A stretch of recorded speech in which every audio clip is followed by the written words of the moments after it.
So far, the Palisades fire in Southern California has burned more than 23,000 acres, and that number could increase even more because of strong Santa Ana winds. The fire's destroyed at least 5,000 structures around the Pacific Palisades neighborhood of Los Angeles and is expected to be one of the most costliest fires in state history. So for the first time, we are now seeing what this massive fire looked like when it first broke out. Investigative reporter Rich McHugh joins us live. And Rich, you spoke to someone who documented the entire thing from the start. Yeah, Nichole, this is really quite something. Michael Valentine, he's a former U.S. attorney for 8 years under Kamala Harris. He's a resident from high up in the Pacific Palisades, right where this fire began. The ATF was out there scouting in front of his home just yesterday. We couldn't get in, but I got up to speak with him. He and his wife were watching this unfold. His wife was out walking the dog. She called 911. I believe she was the first person to call 911 at 10:29 a.m. last Tuesday. He pulled out his camera and began filming 5 minutes later, and he documented much of the process. I asked him what he saw initially. Take a listen. Describe what you saw. An intense plume of smoke that was rising and moving very fast. It was black in some areas and white in other areas, but you could see it was moving quickly.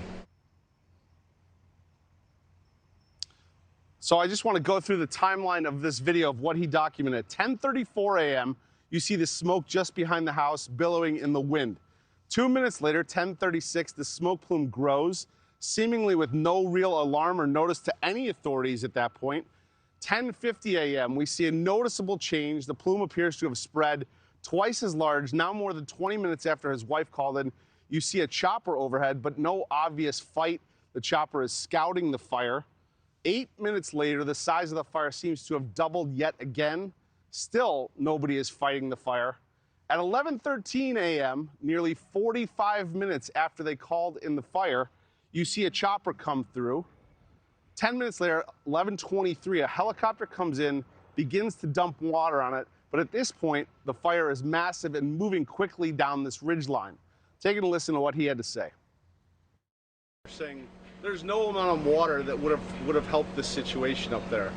What do you make of that? I disagree. I disagree totally. If there was a prompt response, and if there was a lot of water, I'm not saying a lot of water, just adequate water could have done it.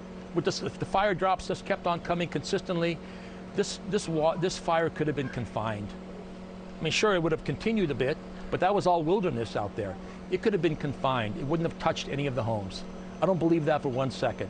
You're talking to somebody that's been up in this community for 40 years, and I've seen fires.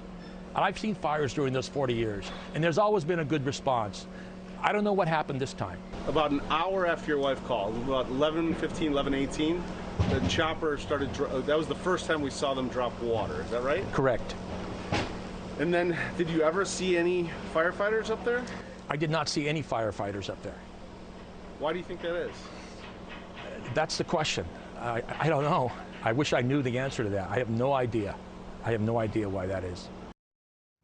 Now, Los Angeles Fire Department, they confirmed to me that the first call, the 911 call, came in at 10:29, which corresponds to the call that she made. I asked, when was the first time they were fighting that fire? How soon were they up there? They have not yet responded. I spoke to Michael just before this hit.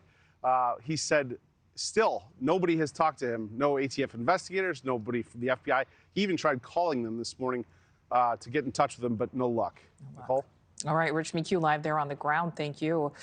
Thanks for watching. Go to joinnn.com to find NewsNation on your screen. And don't forget to click the red subscribe button below to get more of NewsNation's fact-driven, unbiased coverage.